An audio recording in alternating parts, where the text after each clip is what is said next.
Like the video, subscribe to the channel and press the bell icon for latest video updates. मैं पंजाबी गाना पंजाबी लोक गीत सुना देनी है। हाँ जरूर इंदर कौर जी दा हाँ जी। दाल 10 खां शहर लाहौर अंदर, दाल 10 खां शहर लाहौर अंदर, बई किन्ने बूहे ते किन्नियां बारियां ने, नाल 10 खां उथों दियां इट्टां, किन्नियां टुटियां ते किन्नियां सारियां ने, दाल 10 खां शहर लाहौर अंदर, खूहियां किन्नियां मिठियां ते किन्नियां खारियां ने, जरा सोच के देवी जवाब मैनू, ओथे किन्नियां व्याहियां ते किन्नियां कवारियां ने। जवाब दस रहे, दाल दसा मैं शहर लाहौर अंदर, दाल दसा मैं शहर लाहौर अंदर, बई लखा बूहे ते लखा ही बारियां ने, जिन्ना इट्टां ते तर गए पैर आशिक, ओयो टुटियां ते बाकी सारियां ने, जिन्ना खूहियां तो पर गए माशूक पानी, जिन्ना खूहियां तो पर गए माशूक पानी, ओयो मिठियां ते बाकी खारियां ने, जेड़ियां रहिंदियां नाल अपने सजना दे, ओयो व्याहियां ते बाकी कवारियां ने। हाजी लोग मक्के वल जांदे, हाजी लोग मक्के वल जांदे, मेरा रांझा मेरा मक्का नी मैं कमलियां, नी मैं कमलियां, नी मैं कमलियां, मैं ता मंग रांझण दी होइयां, मेरा बाबल करदा है तक्का, नी मैं कमलियां, नी मैं कमलियां, नी मैं कमलियां,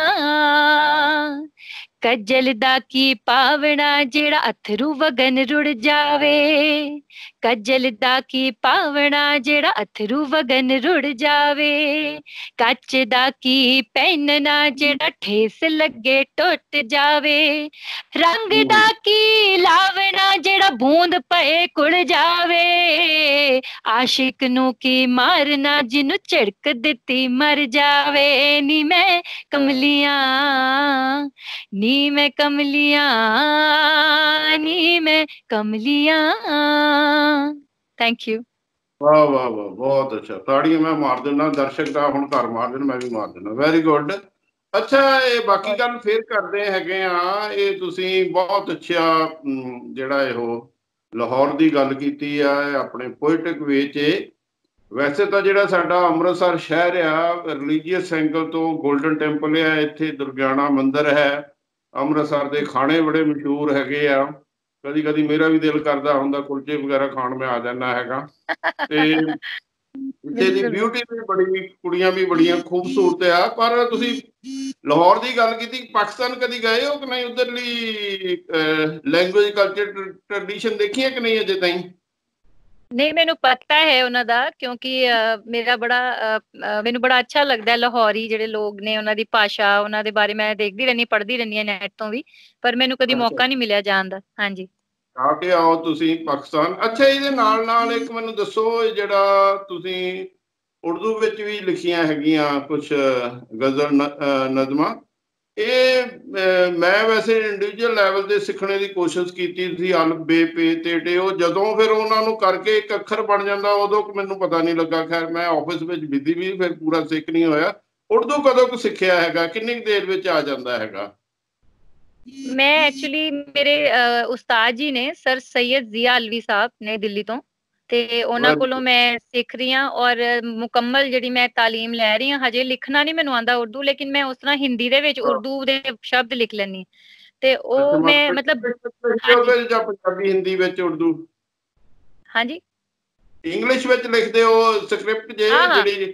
ਹਿੰਦੀ ਹਿੰਦੀ ਪੰਜਾਬੀ ਦੇ ਵਿੱਚ ਲਿਖ ਲਓ ਨਾ। ਉਹ ਜਿਹੜੇ ਹਜੇ ਮੈਂ ਲਰਨ ਕਰ ਰਹੀ ਹਾਂ। ਭਾਸ਼ਾਵਾਂ ਸਿੱਖਣ ਦਾ ਮੈਨੂੰ ਬੜਾ ਸ਼ੌਂਕ ਹੈ। ਵੈਸੇ ਆਲਰੇਡੀ ਮੈਨੂੰ 8 ਲੈਂਗੁਏਜਸ ਆਉਂਦੀਆਂ ਤੇ ਉਹ ਮੈਂ ਉਹਨਾਂ ਦੀ ਪ੍ਰੋਪਰ ਜਿਹੜੀ ਸਾਰੀ ਚੀਜ਼ਾਂ ਸਿੱਖ ਰਹੀ ਹਾਂ। ਪਰ ਮੈਂ ਲਿਖ ਲਈਆਂ ਔਰ ਮੈਨੂੰ ਉਰਦੂ ਦੇ ਲਫ਼ਜ਼ਾਂ ਦੀ ਸਮਝ ਹੈ, ਉਹ ਇਸ ਕਰਕੇ ਮੇਰੇ ਜ਼ਿਹਨ 'ਚ ਬਹੁਤ ਜਲਦੀ ਆ ਜਾਂਦੇ ਹੈ ਤੇ ਮੈਂ ਉਹ ਮੁਕੰਮਲ ਕਰ ਚੁੱਕੀ ਹਾਂ ਗਜ਼ਲਾਂ। ਪਰ ਮੈਂ ਲਿਖਣਾ ਸਿੱਖ ਰਹੀ ਹਾਂ ਹਜੇ ਉਰਦੂ। ਉਹ ਮੇਰੇ ਗੁਰੂ ਜੀ ਉਸਤਾਦ ਜੀ ਨੇ ਜਿਹੜੇ ਕਿ ਹਾਂਜੀ। ਤੇ ਪਾਕਿਸਤਾਨ ਵੀ ਜਾ ਕੇ ਆਓ। ਤੁਹਾਡੀ ਜਿਹੜੀ ਬੋਲਣ ਦਾ ਸਟਾਈਲ ਹੈਗਾ ਜਾਂ ਜਿਹੜਾ ਪਾਕਿਸਤਾਨੀ ਜਿਹੜੇ ਸਪੀਚ ਦਾ ਤੁਹਾਡੇ ਤੋਂ ਮੈਨੂੰ ਜ਼ਿਆਦਾ ਇਨਫਲੂਐਂਸ ਲੱਗਦਾ। ਪਾਕਿਸਤਾਨ ਦੇ ਲੜਕੀਆਂ ਖਾਸ ਤੌਰ ਤੇ ਸਾਨੂੰ ਮਿਲ ਕੇ ਖੁਸ਼ ਹੋਣਗੀਆਂ। ਅੱਛਾ, ਇਹਦੇ ਨਾਲ ਇੱਕ ਦੋ ਗੱਲਾਂ ਮੈਨੂੰ ਹੋਰ ਦੱਸੋ। ਇਹ ਜਿਹੜਾ ਯੂਥ ਫੈਸਟੀਵਲ 'ਚ ਬੜਾ ਵੱਡਾ ਟੈਲੈਂਟ ਆਉਂਦਾ ਹੈਗਾ। ਕਈ ਜਿਵੇਂ ਖਾਲਸਾ ਕਾਲਜ ਤਾਂ ਤੁਹਾਡਾ ਕਾਫੀ ਵੱਡਾ ਹੈਗਾ, BBK DAV ਜਾਂ ਹੋਰ ਵੀ ਜਿਹੜੇ ਵੱਡੇ ਵੱਡੇ ਕਾਲਜ ਹੈਗੇ ਆ। ਜਿਹੜੇ ਯੂਥ ਫੈਸਟੀਵਲ ਦਾ ਜਿਹੜਾ ਪਰਸਨੈਲਿਟੀ ਡਿਵੈਲਪਮੈਂਟ ਵਿੱਚ, ਯੂਥ ਨੂੰ ਮੋਟੀਵੇਟ ਕਰਨ ਵਿੱਚ, ਸਪੈਸ਼ਲੀ ਲੜਕੀਆਂ ਨੂੰ ਇੱਕ ਪਰਸਨੈਲਿਟੀ ਡਿਵੈਲਪਮੈਂਟ ਦਾ ਪਲੇਟਫਾਰਮ ਦੇਣ 'ਚ ਕਿੰਨਾ ਕੁ ਉਹਨਾਂ ਦੀ ਪਾਰਟੀਸਪੇਸ਼ਨ ਹੁੰਦੀ, ਕਿੰਨਾ ਕੁ ਕਾਮਯਾਬ ਰਹੇ ਹੈਗੇ? ਬਹੁਤ ਜ਼ਿਆਦਾ ਮੈਨੂੰ ਲੱਗਦਾ ਇਹਦਾ ਕੰਟਰੀਬਿਊਸ਼ਨ ਹੈ, ਕਿਉਂਕਿ ਮੈਂ ਇੱਕ ਲਾਈਵ ਐਗਜ਼ਾਮਪਲ ਹੈਗੀ ਹਾਂ ਤੁਹਾਡੇ ਸਾਹਮਣੇ। ਸ਼ੁਰੂ ਤੋਂ ਮੈਂ ਯੂਥ ਫੈਸਟੀਵਲ 'ਚ ਪਾਰਟਿਸਿਪੇਟ ਕਰਦੀ ਆ ਰਹੀ ਹਾਂ ਔਰ ਮੈਂ ਵਿਨਰ ਵੀ ਰਹੀ ਹਾਂ ਹਮੇਸ਼ਾ। ਮੈਂ ਮੈਕਸਿਮਮ ਚੀਜ਼ਾਂ 'ਚ ਪਾਰਟਿਸਿਪੇਟ ਕਰਦੀ ਸੀ। ਪਲੇ ਦੇ ਵਿੱਚ ਕਰਦੀ ਸੀ, ਐਲੋਕਿਊਸ਼ਨ ਦੇ ਵਿੱਚ, ਡਿਬੇਟ ਦੇ ਵਿੱਚ, ਪੋਇਟੀਕਲ ਸਿੰਪੋਜ਼ੀਅਮ ਦੇ ਵਿੱਚ, ਕਲਾਸੀਕਲ ਡਾਂਸ ਦੇ ਵਿੱਚ, ਮਿਮਿਕਰੀ ਦੇ ਵਿੱਚ। ਤੇ ਮੈਂ ਬਹੁਤ ਸਾਰੀਆਂ ਚੀਜ਼ਾਂ ਇੱਥੋਂ ਲਰਨ ਕੀਤੀਆਂ ਤੇ ਅੱਜ ਮੈਂ ਐਕਸਟਰਾ ਕਰਿਕੂਲਰ 'ਚ ਪੋਲਿਸ਼ ਬੜਾ ਕੀਤਾ ਆਪਣੇ ਆਪ ਨੂੰ ਉਸ ਯੂਥ ਫੈਸਟੀਵਲ ਦੇ ਕਰਕੇ। ਤੇ ਅੱਜ ਮੈਂ ਆਪਣੇ ਕਾਲਜ ਦੇ ਵਿੱਚ ਕਾਮਰਸ ਜਿਹੜੀ ਸੁਸਾਇਟੀ ਬਣਾਈ ਹੈ, ਜਿਹਦੇ ਵਿੱਚ ਮੈਂ ਕਾਮਰਸ ਸੁਸਾਇਟੀ 'ਚ 100 ਤੋਂ 200 ਜਿਹੜੇ ਸਟੂਡੈਂਟਸ ਹੈ ਉਹ ਅਸੀਂ ਗਰੁੱਪ ਬਣਾਉਂਦੇ ਹਾਂ ਉਹਨਾਂ ਦਾ। ਔਰ ਮੈਂ ਕਾਮਰਸ ਫੈਸਟੀਵਲ ਕਰਾਉਂਦੀ ਹਾਂ ਬਹੁਤ ਵੱਡਾ ਹਰ ਸਾਲ ਆਪਣੇ ਕਾਲਜ ਦੇ ਵਿੱਚ, ਐਕਸਪਲੋਰ 20 ਕਰਕੇ। ਉਹਦੇ 'ਚ ਅਸੀਂ ਸਾਰੀਆਂ ਐਕਸਟਰਾ ਕਰਿਕੂਲਰ ਐਕਟੀਵਿਟੀਜ਼ ਲੈਂਦੇ ਹਾਂ। ਜਿਵੇਂ ਜਿਹੜੇ ਬੱਚੇ ਪਿਛਲੀ ਵਾਰੀ ਜਦੋਂ ਮੈਂ ਕਰਾਇਆ ਸੀ ਤੇ ਪੂਰੇ ਪੰਜਾਬ ਦੇ 26 ਕਾਲਜਿਸ ਨੇ ਪਾਰਟਿਸਿਪੇਟ ਕੀਤਾ ਸੀ ਤੇ ਘੱਟ ਤੋਂ ਘੱਟ 500-600 ਬੱਚਾ ਸੀ ਜਿਨ੍ਹਾਂ ਨੇ ਪਾਰਟਿਸਿਪੇਟ ਕੀਤਾ। ਜਿਵੇਂ ਅਲੱਗ-ਅਲੱਗ ਚੀਜ਼ਾਂ ਉਹਦੇ 'ਚ ਪੋਇਟਰੀ ਵੀ ਕਰਾਉਂਦੇ ਆ, ਉਹਦੇ 'ਚ ਐਲੋਕਿਊਸ਼ਨ, ਡਿਬੇਟ, ਜਿਹੜੀਆਂ ਸਟੇਜ ਤੇ ਪਰਫਾਰਮੈਂਸਿਸ ਹੁੰਦੀਆਂ, solo singing, Punjabi dance, group dance ਤੇ ਮਿਮਿਕਰੀ, 1 ਐਕਟ ਪਲੇ ਔਰ ਪੂਰਾ ਪਲੇ ਔਰ ਜਿਹੜੀ ਕੀ ਕਹਿੰਦੇ ਨੂੰ ਰੰਗੋਲੀ ਔਰ PPT ਪ੍ਰੈਜੈਂਟੇਸ਼ਨ, ਕੰਪਿਊਟਰ ਦੀਆਂ ਜਿਹੜੀਆਂ ਟੈਕਨੋਲੋਜੀਜ਼ ਦੇ ਨਾਲ ਰਿਲੇਟਿਡ ਔਰ ਸਾਰੀਆਂ ਚੀਜ਼ਾਂ। ਔਰ 18 ਤੋਂ 20 ਜਿਹੜੀਆਂ ਆਈਟਮਸ ਮੈਂ ਉਹਦੇ 'ਚ ਕਰਵਾਉਂਦੀ ਹਾਂ। Very good. ਔਰ ਯੂਥ ਫੈਸਟੀਵਲ ਦਾ ਬੜਾ ਰੋਲ ਹੈ। ਹਾਂਜੀ, ਦੂਜੇ ਐਪੀਸੋਡ 'ਚ ਅਸੀਂ ਗੱਲ ਕਰਾਂਗੇ। ਤੁਹਾਡੇ ਕੋਲ ਬੇਸਿਕਲੀ ਮਸਾਲਾ ਬਹੁਤ ਜ਼ਿਆਦਾ, ਇੱਕ ਐਪੀਸੋਡ ਲੰਬਾ ਹੋ ਜਾਏਗਾ। ਇਹ ਵਾਲਾ ਐਪੀਸੋਡ ਦੇ ਕਲੋਜ਼ਿੰਗ ਤੇ ਮੈਂ ਦੋ ਚੀਜ਼ਾਂ ਸੁਣਨੀਆਂ ਚਾਹੂੰਗਾ। ਇੱਕ ਤਾਂ ਕੋਈ ਜਿਹੜਾ ਹੈਗਾ ਗੀਤ ਜਾਂ ਗਜ਼ਲ ਜਿਹੜੀ ਪੋਇਟਰੀ ਦੀ ਸ਼ੇਪ ਵਿੱਚ, ਉਹ ਇੱਕ ਅਖੀਰ ਵਿੱਚ ਕੋਈ ਪੰਜਾਬੀ ਜਾਂ ਹਿੰਦੀ ਜਾਂ ਉਰਦੂ ਦਾ ਕੋਈ ਗਾਣਾ ਵਗੈਰਾ। ਇਹ ਦੋ ਚੀਜ਼ਾਂ ਜ਼ਰੂਰ ਜਾਂਦੇ ਜਾਂਦੇ ਸੁਣਾ ਦਿਓ ਸਾਡੇ ਦਰਸ਼ਕਾਂ ਨੂੰ। ਪਹਿਲਾਂ ਅੱਛਾ ਜੀ, ਮੈਂ ਭਰੂਣ ਹੱਤਿਆ ਦੇ ਉੱਤੇ ਇੱਕ ਕਵਿਤਾ ਲਿਖੀ ਸੀ, ਉਹ ਮੈਂ ਸਾਂਝੀ ਕਰਾਂਗੀ ਸਾਰੇ ਦਰਸ਼ਕਾਂ ਨਾਲ। ਕਿ ਹਾਂਜੀ, ਇਹ ਮੇਰੀ ਜਿਹੜੀ ਕਵਿਤਾ ਹੈ ਉਹ ਇੰਟਰਨੈਸ਼ਨਲ ਲੈਵਲ ਤੇ ਵੀ ਫਸਟ ਆਈ ਹੈ ਔਰ ਬੜੇ ਵਾਰੀ ਇਹਨੂੰ 5 ਵਾਰੀ ਮੈਂ ਇਹਦੇ ਨਾਲ ਅਵਾਰਡ ਮੈਂ ਹਾਸਲ ਕਰ ਚੁੱਕੀ। ਔਰ ਮੈਂ ਵੂਮਨ ਇੰਪਾਵਰਮੈਂਟ ਸੈੱਲ ਵੀ ਬਣਾਇਆ, ਜਿਹਦੇ ਵਿੱਚ ਮੈਂ ਸਾਰੇ ਵਿਲੇਜ ਦੀਆਂ ਰੂਰਲ ਜਿਹੜੀਆਂ ਲੇਡੀਜ਼ ਨੇ ਉਹਨਾਂ ਵਾਸਤੇ ਕੰਮ ਕਰ ਰਹੀ ਹਾਂ, ਉਹਨਾਂ ਦੀ ਤੇ ਬਹੁਤ ਜ਼ਰੂਰੀ ਹੈ ਕਿ ਜਿਹੜੀ ਔਰਤ ਦੀ ਜਿਹੜੀ ਤਾਕਤ ਹੈ, ਔਰਤ ਦੀ ਜਿਹੜੀ ਪਾਵਰ ਹੈ, ਉਹਨੂੰ ਔਰਤ ਨੂੰ ਖੁਦ ਪਹਿਚਾਨਣਾ ਚਾਹੀਦਾ ਹੈ ਔਰ ਸਾਰੇ ਲੋਕਾਂ ਨੂੰ ਲੜਕੀਆਂ ਨੂੰ ਜਿਹੜਾ ਪੂਰਾ ਜੀਣ ਦਾ ਹੱਕ ਦੇਣਾ ਚਾਹੀਦਾ। ਔਰ ਤੇ ਹੈਗਾ ਕਿ ਮੈਂ ਲਿਖਿਆ ਕਿ ਰਾਹੇ ਰਾਸਾਂ ਮੈਂ ਤਾਂ ਤੁਰੀ ਜਾਂਦੀ, ਰਾਹੇ ਰਾਸਾਂ ਮੈਂ ਤਾਂ ਤੁਰੀ ਜਾਂਦੀ, ਕੁਝ ਲੋਕਾਂ ਦਾ ਜੁੜਿਆ ਸੀ ਇਕੱਠ ਲੋਕੋ, ਸੀ ਕੂੜੇ ਦੇ ਵਿੱਚ ਇੱਕ ਜਾਨ ਰੁਲਦੀ, ਭੁੱਖੀ ਪਿਆਸੀ ਤੇ ਸਖਤ ਪਰੇਸ਼ਾਨ ਲੋਕੋ। ਮੈਂ ਵੀ ਵੇਖਿਆ ਸੋਚਿਆ ਤੇ ਗੌਰ ਕੀਤਾ, ਇੱਕ ਸਵਾਲ ਨੇ ਮੈਨੂੰ ਪਰੇਸ਼ਾਨ ਕੀਤਾ, ਜਵਾਬ ਅੜਦੀ ਭਾਲਦੀ ਥੱਕ ਲੱਥੀ, ਪਰ ਜਵਾਬ ਦਾ ਅਲਫ ਨਾ ਬੇ ਲੱਭਾ। ਸੋਚਾਂ ਸੋਚਦੀ ਨੂੰ ਮੈਨੂੰ ਯਾਦ ਆਇਆ, ਪਹਿਲਾਂ ਫੈਮਿਲੀ ਪਲੈਨਿੰਗ ਨੇ ਸੀ ਥਾਂ ਮੱਲੀ, ਹੋਵੇ ਛੋਟਾ ਪਰਿਵਾਰ ਇਹ ਗੱਲ ਚੱਲੀ। ਇੱਕ ਪੁੱਤ ਤੇ ਇੱਕ ਧੀ ਦਾ ਰਾਗ ਲਾਉਣ ਲੱਗੇ, ਇੱਕ ਪੁੱਤ ਤੇ ਇੱਕ ਧੀ ਦਾ ਰਾਗ ਲਾਉਣ ਲੱਗੇ, ਦੋ ਬੱਚਿਆਂ ਦੇ ਸਭ ਗੀਤ ਗਾਉਣ ਲੱਗੇ। ਜਦੋਂ ਇੱਕ ਪੁੱਤ ਦੀ ਚਾਹ ਨਾ ਹੋਈ ਪੂਰੀ, ਫਿਰ ਧੀਆਂ ਤੇ ਕਹਿਰ ਕਮਾਉਣ ਲੱਗੇ, ਲਾਲਸਾ ਲੈ ਡਾਢੀ ਹਾਏ ਪੁੱਤਰਾਂ ਦੀ, ਫਿਰ ਅਲਟਰਾਸਾਊਂਡ ਕਰਵਾਉਣ ਲੱਗੇ।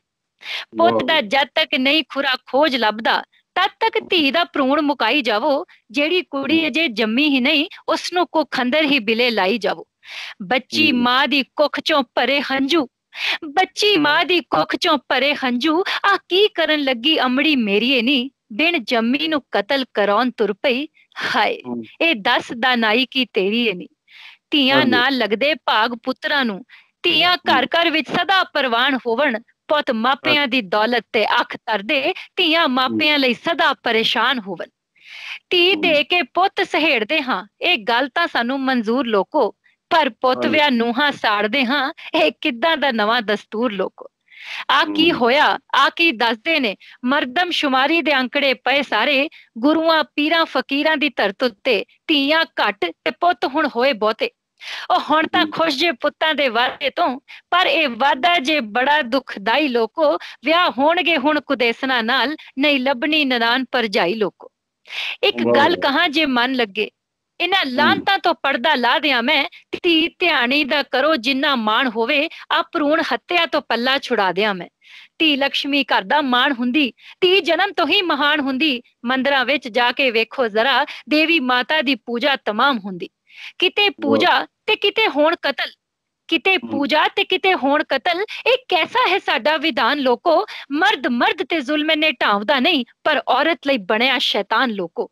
ਪਰ ਤੁਸੀਂ ਜਾਣਦੇ ਨਹੀਂ ਔਰਤ ਦੀ ਸ਼ਕਤੀ ਨੂੰ, ਜਦੋਂ ਅਬਲਾ ਤੋਂ ਸਬਲਾ ਉਹ ਬਣ ਜਾਵੇ। ਚੁੰਨੀ ਲਾ ਕੇ ਸਿਰ ਤੇ ਪੱਗ ਧਰ ਲੈ, ਜਦੋਂ ਹੱਥ ਸ਼ਮਸ਼ੀਰ ਉਹ ਫੜ ਲਿਆਵੇ। ਕਦੇ ਰਾਣੀ ਝਾਂਸੀ ਤੇ ਕਦੇ ਉਹ ਇੰਦਰਾ ਜੀ, ਕਦੇ ਰਾਣੀ ਝਾਂਸੀ ਤੇ ਕਦੇ ਉਹ ਇੰਦਰਾ ਜੇ, ਜਿਨ੍ਹਾਂ ਦੇਸ਼ ਤੇ ਕੌਮ ਤੇ ਰਾਜ ਕੀਤਾ। ਮਦਰ ਟੈਰੇਸਾ, ਕਿਰਨ ਬੇਦੀ, ਕਲਪਨਾ ਚਾਵਲਾ, ਜਗ ਜਾਣਦਾ ਜੋ ਚਮਤਕਾਰ ਕੀਤਾ। ਮੋਢਾ ਮਰਦ ਦੇ ਨਾਲ ਲਾ ਕੇ ਤੁਰਨ ਵਾਲੀ, ਅੱਜ ਹੋਈ ਕਿਉਂ ਹਾਲੋਂ ਬੇਹਾਲ ਲੋਕੋ। ਜ਼ਰਾ ਸੋਚੋ, ਜ਼ਰਾ ਸੋਚੋ ਤੇ ਇਸ ਦਾ ਜਵਾਬ ਲੱਭੋ। ਮੇਰਾ ਸਭ ਅੱਗੇ ਇਹੋ ਸਵਾਲ ਲੋਕੋ, ਮੇਰਾ ਸਭ ਅੱਗੇ ਇਹੋ ਸਵਾਲ ਲੋਕੋ, ਮੇਰਾ ਸਭ ਅੱਗੇ ਇਹੋ ਸਵਾਲ ਲੋਕੋ। ਬਹੁਤ ਬਹੁਤ ਅੱਛਾ, ਸ਼ਾਬਾਸ਼, ਵੈਰੀ ਗੁੱਡ, ਬਹੁਤ ਵੈਲ ਮੀਨਿੰਗਫੁਲ। ਇਹ ਵੈਸੇ ਇਹ ਪ੍ਰੋਗਰਾਮ ਕਲੋਜ਼ਿੰਗ ਦੇ ਬਾਰੇ ਇੱਕ ਦਾ ਸਵਾਲ ਮੈਂ ਅਜੇ ਵੀ ਪੁੱਛਣਾ ਹੈਗਾ। ਜਿਵੇਂ ਤੁਹਾਡੀ ਪਰਸਨੈਲਿਟੀ ਦੇਖ ਕੇ ਲੱਗਦਾ ਤੁਹਾਡੇ ਮਾਂ-ਬਾਪ ਨੇ ਤੁਹਾਨੂੰ ਬਹੁਤ ਰੀਝਾਂ ਨਾਲ ਪਾਲਿਆ ਤੇ ਉਹਨਾਂ ਨੇ ਆਲ ਰਾਊਂਡ ਡਿਵੈਲਪਮੈਂਟ ਕੀਤੀ ਹੈਗੀ ਹੈ। ਕਿੰਨੇ ਭੈਣ ਭਾਈ ਹੋ? ਮਾਂ-ਬਾਪ ਦਾ ਤੁਹਾਡੀ ਪਰਸਨੈਲਿਟੀ ਵਿੱਚ ਕੀ ਯੋਗਦਾਨ ਰਿਹਾ ਹੈਗਾ? ਛੋਟਾ ਜਿਹਾ ਜਵਾਬ। ਹਾਂਜੀ ਹਾਂਜੀ, ਮੇਰਾ ਇੱਕ ਭਰਾ ਹੈ ਛੋਟਾ, I have only one brother. ਉਹ ਮੈਰਿਡ ਹੈ, ਔਰ ਮੇਰੇ ਜਿਹੜੇ ਪੇਰੈਂਟਸ ਨੇ ਉਹਨਾਂ ਦਾ ਹੀ ਮੇਰੀ ਜ਼ਿੰਦਗੀ ਦੇ ਵਿੱਚ ਬਹੁਤ ਰੋਲ ਰਿਹਾ ਹੈ, ਕਿਉਂਕਿ ਉਹ ਮੇਰੇ ਪਾਪਾ ਵੀ ਗੀਤਕਾਰ ਨੇ, ਸੰਗੀਤਕਾਰ ਨੇ, ਔਰ ਗਾਉਂਦੇ ਨੇ, ਪੇਂਟਿੰਗ ਕਰਦੇ ਨੇ, ਬਹੁਤ ਵਧੀਆ ਲਿਖਦੇ ਨੇ, ਔਰ ਮੇਰੇ ਮੰਮੀ ਵੀ ਗਾਉਂਦੇ ਨੇ। ਔਰ ਇਸ ਕਰਕੇ ਦੋਨਾਂ ਦਾ ਜਿਹੜਾ ਇਨਫਲੂਐਂਸ ਹੈ ਜੈਨੇਟਿਕਲੀ ਮੈਨੂੰ ਮਿਲਿਆ, ਇਨਹੈਰਿਟਡ ਹੈ। ਹਾਂਜੀ, ਉਹਨਾਂ ਨੇ ਹਮੇਸ਼ਾ ਮੋਟੀਵੇਟ ਕੀਤਾ ਕਿ ਹਰ ਵਾਰੀ ਹਰ ਓਪਰਚੁਨਿਟੀ ਨੂੰ ਗ੍ਰੈਬ ਕਰੋ ਤੇ ਉਹਦੇ ਚ ਪਾਰਟਿਸਿਪੇਟ ਕਰਕੇ ਲਰਨਿੰਗ ਕਰੋ, ਸਿੱਖੋ, ਤਾਂ ਕਿ ਜਿਹੜੀਆਂ ਗਲਤੀਆਂ ਹੁੰਦੀਆਂ ਉਹਦੇ ਕੋਲ ਸਿੱਖੀਏ ਤੇ ਫੇਲਿਅਰਸ ਤੋਂ ਸਮਝ ਕੇ ਅੱਗੇ ਸਕਸੈਸਫੁਲ ਹੋਈਏ। ਬਹੁਤ ਅੱਛਾ। ਚਲੋ ਅਖੀਰ ਵਿੱਚ ਤੁਸੀਂ ਕੋਈ ਜਿਹੜਾ ਗੀਤ ਜਾਂ ਗਜ਼ਲ ਗਾ ਕੇ ਸਾਡੇ ਦਰਸ਼ਕਾਂ ਨੂੰ ਕੋਈ ਸੁਣਾਓ, ਹਿੰਦੀ, ਪੰਜਾਬੀ, ਉਰਦੂ, ਜਿਹੜਾ ਵੀ ਤੁਹਾਡੀ ਮਨਪਸੰਦ ਹੈ। जी जी। कौन कहता है मोहब्बत की जुबान होती है, कौन कहता है मोहब्बत की जुबान होती है।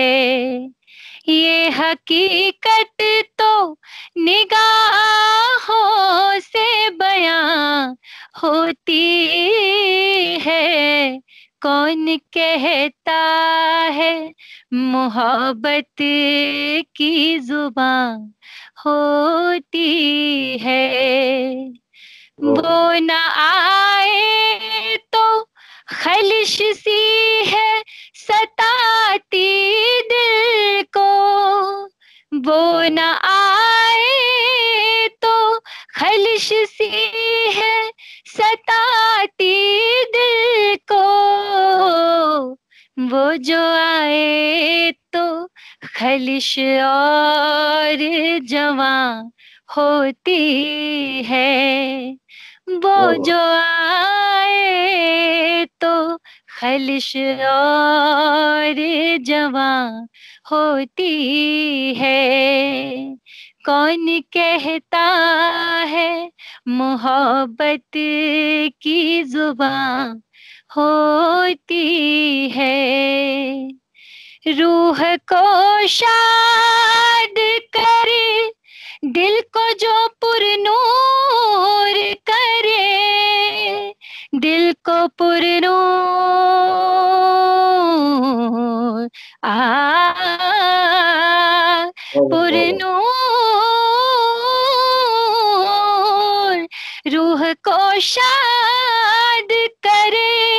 दिल को जो पुरनूर करे, हर नजारे में वो तनवीर कहाँ होती है, हर नजारे में वो तनवीर कहाँ होती है।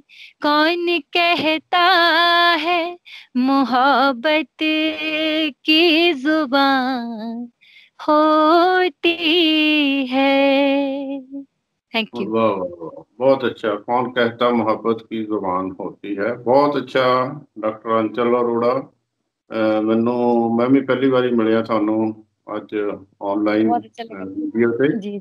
ਬਹੁਤ ਅੱਛਾ ਲੱਗਾ। ਮੈਨੂੰ ਉਮੀਦ ਹੈ ਜਿਹੜੇ ਦਰਸ਼ਕ ਸਾਡੇ ਪੂਰੇ ਵਰਲਡ ਵਿੱਚ ਇਹ ਪ੍ਰੋਗਰਾਮ ਦੇਖ ਰਹੇ ਹੈਗੇ, ਤੁਹਾਡੀ ਪਰਸਨੈਲਿਟੀ ਤੋਂ, ਜਿਹੜਾ ਗੀਤ ਗਜ਼ਲ ਦੇ ਅੰਦਾਜ਼ ਤੋਂ, ਪੋਇਟਰੀ ਤੋਂ, ਆਲਰਾਊਂਡ ਅਚੀਵਮੈਂਟ ਤੋਂ ਬਹੁਤ ਇੰਪ੍ਰੈਸ ਹੋਣਗੇ। ਤੇ ਅਗਾਂਹ ਦੀਆਂ ਜਿਹੜੀਆਂ ਸਾਡੀਆਂ ਯੰਗ ਲੜਕੀਆਂ ਹੈਗੀਆਂ ਜਿਨ੍ਹਾਂ ਨੇ ਜ਼ਿੰਦਗੀ ਵਿੱਚ ਤਰੱਕੀ ਕਰਨੀ, ਉਹਨਾਂ ਦੇ ਵੀ ਤੁਸੀਂ ਇੱਕ ਪ੍ਰੇਰਨਾ ਸਰੋਤ ਬਣ ਸਕਦੇ। ਤੁਸੀਂ ਸਾਡੇ ਨਾਲ ਗੱਲਬਾਤ ਕੀਤੀ, ਬਹੁਤ ਬਹੁਤ ਮਿਹਰਬਾਨੀ, ਧੰਨਵਾਦ। ਬਹੁਤ ਅਗਾਂਹ ਵੀ ਅਸੀਂ ਇਸ ਸ਼ੁਕਰੀਆ। ਤਰ੍ਹਾਂ ਮੈਂ ਵੀ ਹਾਂਜੀ, ਮੈਂ ਵੀ ਆਪਣੇ ਦਰਸ਼ਕਾਂ ਨੂੰ ਜਿਹੜੇ ਵੀ ਸੁਣ ਰਹੇ ਨੇ ਪੂਰੀ ਦੁਨੀਆ ਦੇ ਵਿੱਚ, ਉਹਨਾਂ ਨੂੰ ਬਹੁਤ-ਬਹੁਤ ਸ਼ੁਕਰੀਆ ਕਹਿਣਾ ਚਾਹਾਂਗੇ ਕਿ ਉਹਨਾਂ ਨੇ ਮੇਰੀ ਆਵਾਜ਼ ਜਿਹੜੀ ਬਹੁਤ, ਤੁਹਾਨੂੰ ਸ਼ੁਕਰੀਆ ਕਹਿਣਾ ਚਾਹਾਂਗੀ ਤੁਹਾਡੇ ਚੈਨਲ ਦੇ ਰਾਹੀਂ ਸਾਰੀ ਦੁਨੀਆ ਤੱਕ ਜਿਹੜੀ ਆਵਾਜ਼ ਪਹੁੰਚੀ ਹੈ।